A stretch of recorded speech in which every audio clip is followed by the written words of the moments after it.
xabaga ahaan jiray oo ilaahay soo habeeyey ayaan ahaa in magaalada la berbera in ka badan 40 sano waxa uu ahaa darbijiif naftiisa ay taashatay xamagtu kuna soo koray duruufo adag waxa uu ku nool yahay magaalada Burco ee caasimadda labaad ee Soomaaliland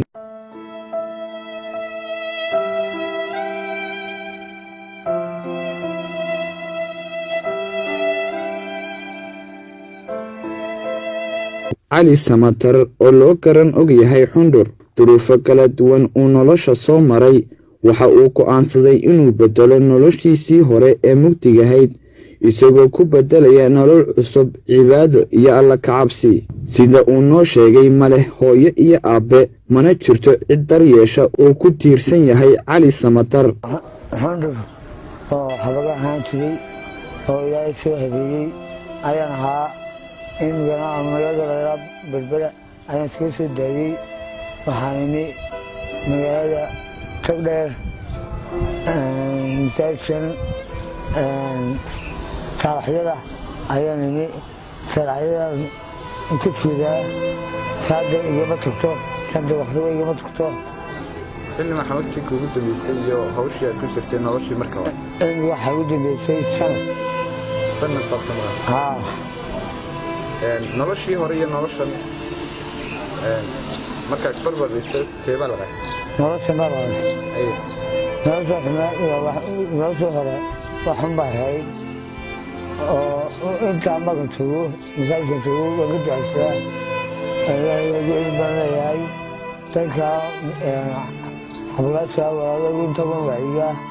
waxa iska daybayna dadku badanaa waxay iminka ugu yeedhaan isagoo iska daayay xamagtii xamagle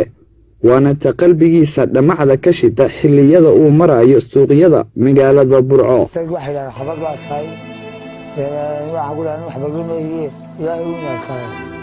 ayana xabag ilaahay uu saaray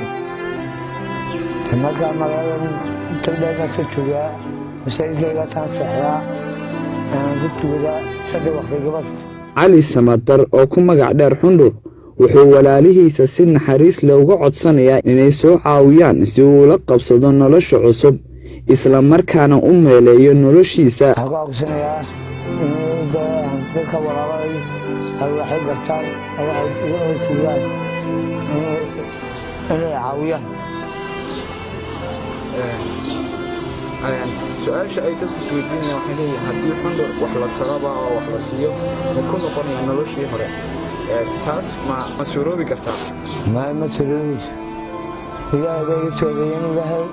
inta ma ku ducaysanaya misaal ma ku tugo ku ducaysan ilaahay ma celi ma ilaahay dhimatay abaana uu dhintay adeerkana uu dhintay saddex walaalahayna waa dhinteen noloshaada intii aad noloshaada ku jirtay maalintii ay kuugu xumayd xasuusta waxay igu xumayd maalintii aan nolosha ku jiray maalintii aan xanuunsaday waxbaysiiyey dadkii xabadkii walba dhaafo Cabdiraxmaan Sheekh Maxamed Walaaleeye wuxuu ka mid yahay culimada masaajidkan ee badanaa ka warhaya xaaladda Cali Samatar xundur halkan waxaan xoga confirm oo ninkii Cali Samatar oo markii hore magaciisa hore xundur baa loo jiray halkan la jooga ninkaas oo ka soo baxay shaqadii uu ku jiray beegaas xumayd oo ma xabag tahay ka toobad keenay halkan la jooga ninkaas dhowr bilood buu halkan joogay markana berbera joogo ka isgaday baasha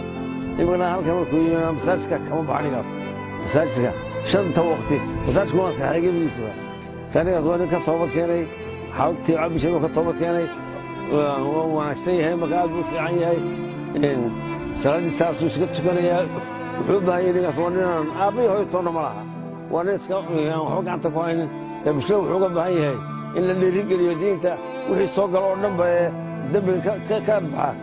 masaajida cibaadada u soo wada in la dhiirigeliyo oo wax la taro u baahan yihiin dadka oo dhan magaalada joogay kuwa dawladaha jira meel laga soo caawiyo Mahad Ibrahim Aadan Mahad Soomane Kalsan TV Burco